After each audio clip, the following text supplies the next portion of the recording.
With just days to go until final ballots are cast, Democrats across the country are starting to wonder whether they went with the right messages to win over voters. And if you don't know what the Democrats' central message has been, apparently you are not alone. Democracy is on the ballot this year. Women's concerns about their freedom are very, very much still very significant in terms of how they will vote. The only way to make this economy fair is if we, all of us, fight for it. Contraception is on the line. Marriage equality is on the line. With Republican Party leaders in charge, health care is on the line. Social Security would be on the line. Medicare would be on the line. Good jobs and fair wages for working families on the line.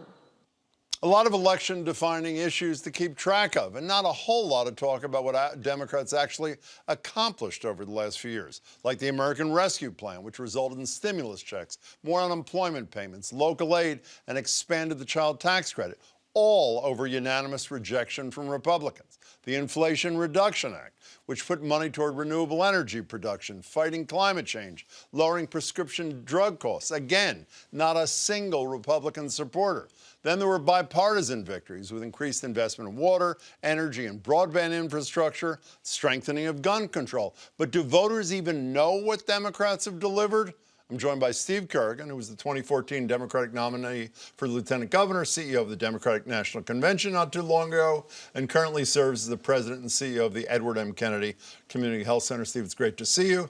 Raul Alvillar is the Harvard Institute of Politics fellow who has worked on the presidential campaigns of Al Gore, Barack Obama, and Joe Biden. 2 out of 3 ain't bad, Raul. You know what I mean? Right. Good to see you both, and good to meet you. Likewise. So people like Governor Newsom from California have said things like, we, meaning the Democratic Party, we're getting crushed on the narrative. Do you agree with him?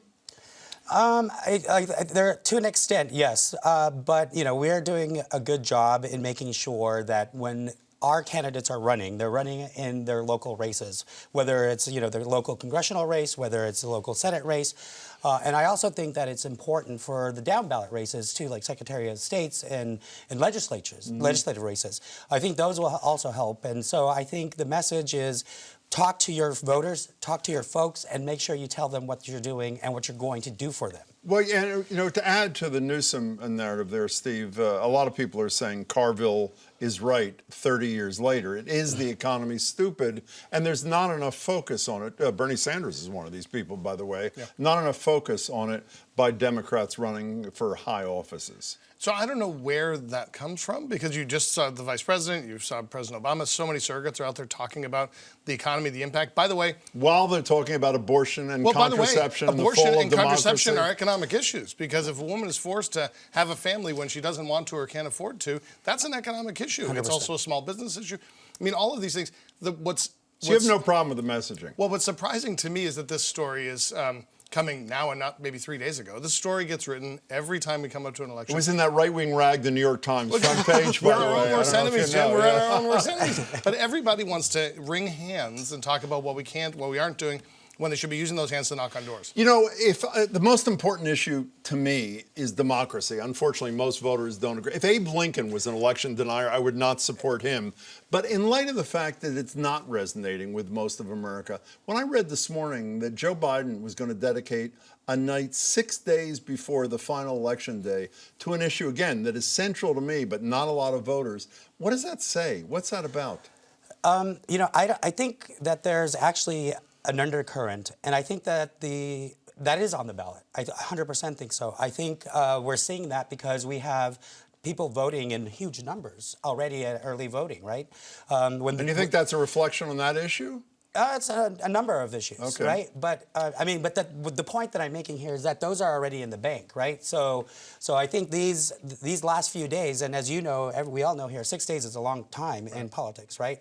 So I think there will be some of those issues and I think we'll be resurrecting, especially with that issue, especially with what happened to the speaker's husband in San Francisco. You know, by the way, Marjorie Egan, my radio co-host, I think agrees with me about the importance of democracy hanging by a thread. But she would say, for most voters, it's an abstraction, meaning even those of us who can recite the words like me Does the average person even know what I'm talking about? What does it mean, democracy's at risk? What does it mean? What's Biden going to say? Well, I don't know what the president's going to say, but What should he say? Well, he should say that all of the things you care about, whether it is abortion rights or it's gun rights or it's your grandparents' Social Security or your Social Security or Medicare, Medicaid, all of those things are at risk when people don't get the right to vote. All of those things are at risk when we're electing, I don't know how many election deniers from 2020 election across the country. All of that thing is at risk.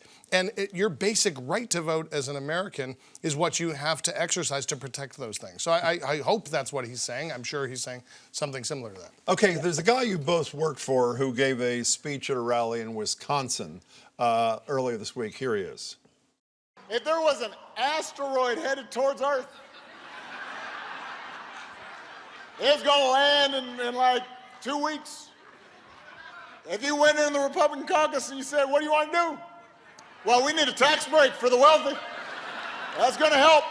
You know, even though, sadly, that may be true, I would bet if you stopped 100 people in the street who are at least thinking of voting for a Republican, and you said, what do they stand for, even if they have no idea how to do it? Economy, crime. They have made clear that's what they stand for. Again, stand, I use the term loosely. Could you say the same thing about Democrats without doing a laundry list? And again, I'm not quarreling with you guys. Every one of those issues is important. But when you do a lot, you tend to lose focus. Could you do the same for the Democrats? What's at the top of their list?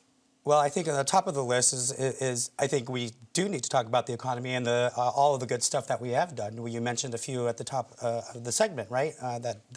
What are you going to do for me tomorrow would be my response to that, no? Well, I'm going to make sure you have health care. Democrats are going to make sure you have a paying job. Democrats are going to make sure that you have health care for your grandparents. God forbid they get sick.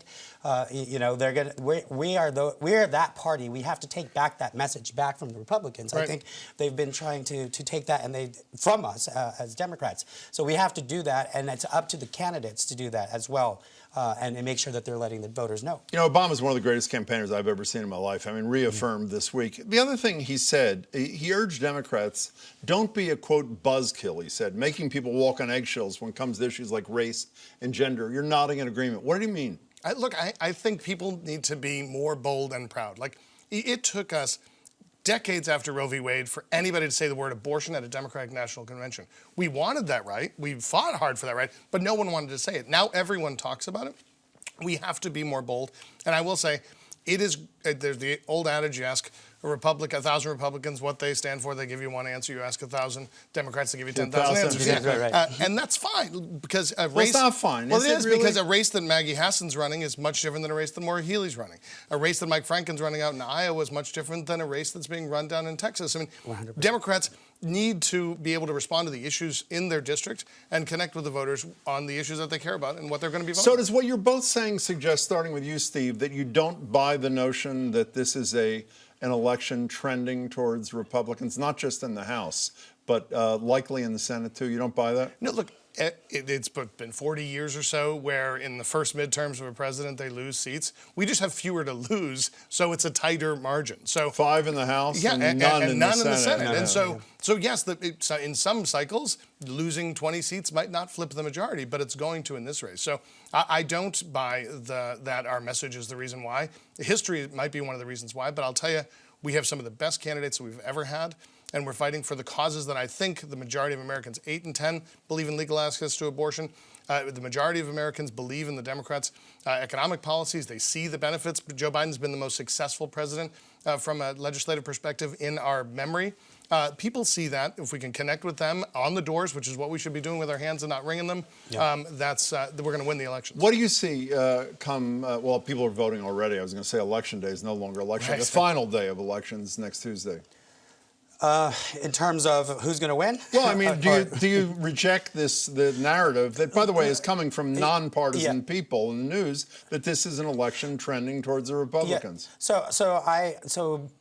Before I came on the show, I did a couple of calls to some folks that are actually on the ground, particularly in Nevada, in Florida, even with this race against Marco Rubio. I think that might be kind of an interesting race to see and see what happens there. Nevada's arguably the closest race in the country, absolutely dead heat. 100%. And so with an incumbent Democrat, for those who don't know. Right. But I mean, they're an exception because they were devastated economically with COVID, right? So that's resonating. But I think But you can't underestimate the power of the culinary folks on the ground there. You can't underestimate the numbers of people that are there on the ground talking to people.